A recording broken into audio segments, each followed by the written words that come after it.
Well, a beautiful and somewhat chilly hello on the shortest day of the year from the jewel of the Canadian Rockies. Here I am up at Lake Louise. It is December 21st.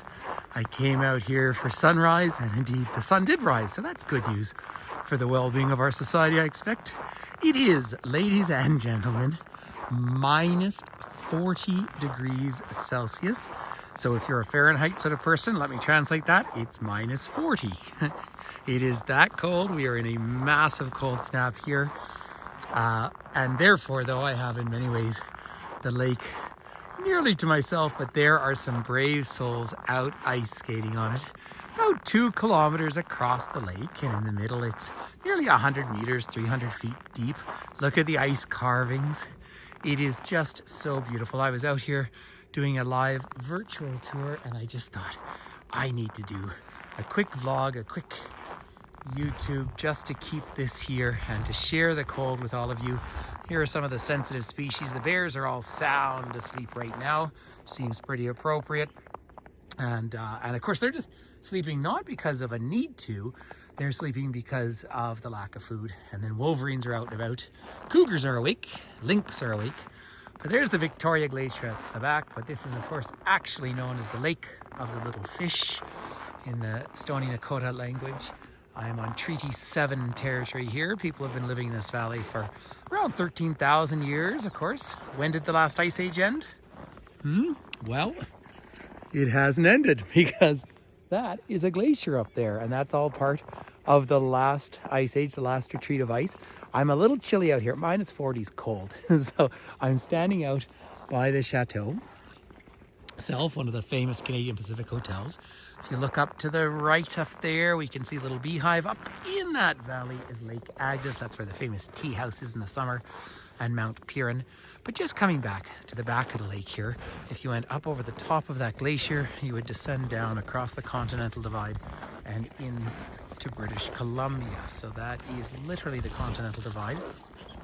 You might hear the crunch of people walking past me. They were just out cleaning the ice this morning out here, and I thought what I might do. This is just a short visit, quick hello, Mount Fairview. But as it's the shortest day of the year, and as it's this cold, it's just such a treat to share this with everyone. It is, obviously, the cold can be dangerous at these sort of temperatures. I have my large buff to pull up over my nose and face. And they do have warnings out saying exposed skin can freeze in very short periods of time. Oh, people are getting ready to go snowshoeing. But what I'm going to do is just wander down here out onto the ice, because, well, you see people skating. You can walk right across the ice in the wintertime, right up until, I think the latest I've done it is April. About half the year there's ice on this lake.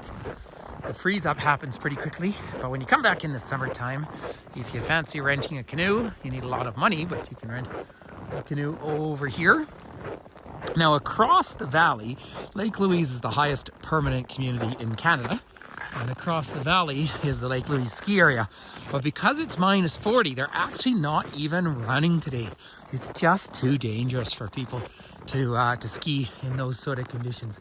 But here you can have a peek at the famous chateau, Lake Louise. This was the second wave of those famous Canadian Pacific hotels that, of course, financed the trains that united Canada and led to, of course, the survival of this country. And just down through the valley, there's someone taking photos here. This is where the water drains out from the lake and 4 kilometers down the valley into the Bow River. I'm going to suddenly sound a little muffled, but that is because I just had to pull this buff up over my nose because it was starting to freeze, and I don't want frostbite, which seems pretty appropriate. But water is, they say, the only substance on planet Earth that exists as a liquid, vapor, and solid all at the same time. So it is pretty spectacular. So I'm heading out to drive down into Yoho Park, but I just thought, how can I miss sharing all of this with the world at minus 40 degrees on Lake Louise. So a happy winter solstice from the northern hemisphere. summer solstice in the southern hemisphere. And may you all enjoy happy holidays whenever you choose to watch these videos. And thank you for connecting, and thank you for subscribing too, please, because well, it's nice to share this with the world. So there we are from Lake Louise, Alberta, Canada, Banff National Park. Oh, and it's a bit chilly, so peace and love and all the very best from the snow.